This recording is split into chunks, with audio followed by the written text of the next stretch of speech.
जय श्रीकृष्ण माऊली. मी आपल्याला एकनाथ महाराज हरिपाठ ह्याचा अर्थ सांगत आहे. जे जे दृष्टी दिशे ते ते हरी रूप, पूजा ध्यान जप त्याशी नाही. भगवंताचं नामस्मरण घेतलं की एवढं नामस्मरण केलं पाहिजे का जिकडे जिकडे आपण वळू तिकडे तिकडे दृष्टीला हरीच दिसला पाहिजे.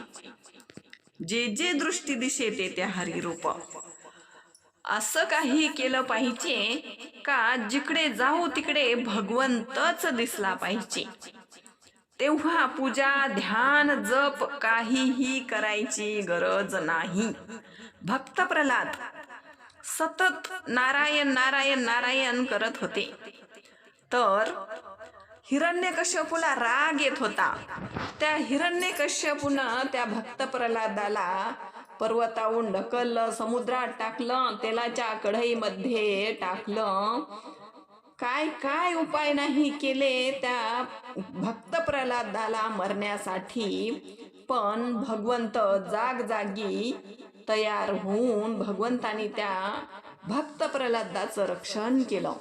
शेवटी कंटाळून हिरण्यकश्यपू बोलला, बाळा, अरे तुझा देव आहे तरी कशामध्ये?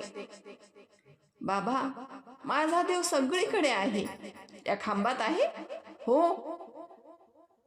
तेवढ्यामध्ये त्या हिरण्यकश्यपूनं लाथ मारली खांबावर. त्या खांबातून कडाडा आवाज होऊन नरसिंह अवतार प्रगट झाला. प्रल्हादाशी पिता गांजे नाना परी, कोठे ऋषी केशी दावा मज. खांबावरी लात मारिली दुर्जना, खांबी प्रगटले नारायण. अशा प्रकारे त्या खांबातून कडाडा आवाज झाला आणि त्या नरसिंहाचा अवतार झाला. तसं आपण जर सगळीकडे भगवंताला पाहिलं, जे जे दृष्टीला दिसेल त्याच्यामध्ये जर आपण भगवंत पाहिला तर आपल्याला पूजा करायची गरज नाही, ध्यान करायची गरज नाही, जप तप कर्म काहीही करायची गरज नाही. वैकुंठ कैलास तीर्थक्षेत्र देव तया विना ठावरिता कोठे. वैकुंठामध्ये भगवान आहे, कैलासामध्ये पण आहे आणि तीर्थक्षेत्रावर पण देव आहे. आपण तीर्थक्षेत्री जातो कशाकरिता? भगवंतासाठी. मग रिकामी जागा कुठे आहे? जिथे भगवंत नाही ती वस्तू रिकामी आहे का? ती जमीन रिकामी आहे? सगळीकडे भगवंत भरलेला आहे. पाय ठेवायला पण जागा नाही. ज्ञानदेवा पाठ हरी हा वैकुंठन भरला घनदाट हरिदिशे. सगळीकडे तो भरलेला आहे. थोडीही जागा रिकामी नाही का एखादी वस्तू पण रिकामी नाही. वैष्णवाचे गुह्य मोक्षाचा एकांत, अनंताशी अंत पाहता नाही. वैष्णवाचे गुह्य, वैष्णवाचं एवढं गुह्य ज्ञान आहे ना, पण केव्हा कळतं वैष्णवाचं गुह्य ज्ञान? वैष्णवा संगती सुख वाटे जीवा, आणि कमी देवा काय नेनू. जेव्हा आपण वैष्णवाची संगती धरू आणि त्यांचं गुह्य ज्ञान आपल्याला प्रगट होईल तेव्हा आपल्याला देव कळेल. एक गाऊ आम्ही विठोबाचे नाम, अनिकाचे काम नाही आता. बाकीच्याचं काम राहणारच नाही. जेव्हा आपण वैष्णवाच्या संगतीत जाऊ ते आपल्याला गुह्य ज्ञान देतील तेव्हा आपल्याला समजल का नाही बाकीचं कशाचंही काम राहणार नाही, फक्त एकच भगवंत. वैष्णवाच्या संगतीत राहिलं, वैष्णवानी गुह्य ज्ञान सांगलं की आपण मोक्षाकडे वळू लागतो. एकदा का मोक्षाचा एकांत भेटला की मग आपल्याला अनंतच बघायचं काम आहे. अनंताशी अंत पाहता नाही.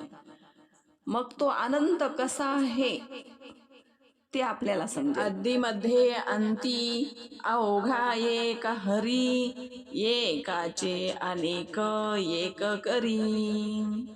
बघा, आदी, मध्ये आणि अंती सगळीकडे आपल्याला एकच हरी दिसेल. एकच हरी आहे. पण आपण इथपर्यंत आलो तर सगळ्यातून जर आपण वरच्या पायरीपर्यंत गेलो तर आपल्याला हा एकच हरी दिसेल. आणि मग एकाचे अनेक एक करी. एकाचे अनेक एक करी म्हणजे एकच हरी आहे, पण तो सर्वत्र आहे, सगळीकडे तो आहे. आपल्याला पाय टाकायला सुद्धा जागा नाही, एवढा तो भरलेला आहे. जशी हवा सगळीकडे आहे, सर्वत्र आहे, पण दिसत नाही. त्या हवेचं, त्या वाऱ्याचं नाही लाईट बिल, नाही काही, पण सर्वांना ती आनंद देऊन जाते. तसा माझा भगवंत आहे, सर्वांना आनंद देतो. एकाकार झाले जीव शिव दोन्ही, एका जनार्दनी ऐशे केले. जे दृष्टी दिशेत येते हरिरूप, आधी मध्ये अंती अवघा एक हरी. हे सगळं झाल्याच्या नंतर आपल्याला सगळीकडे जेव्हा भगवंतच दिसायला लागेल तेव्हा एकाकार माणूस होतो.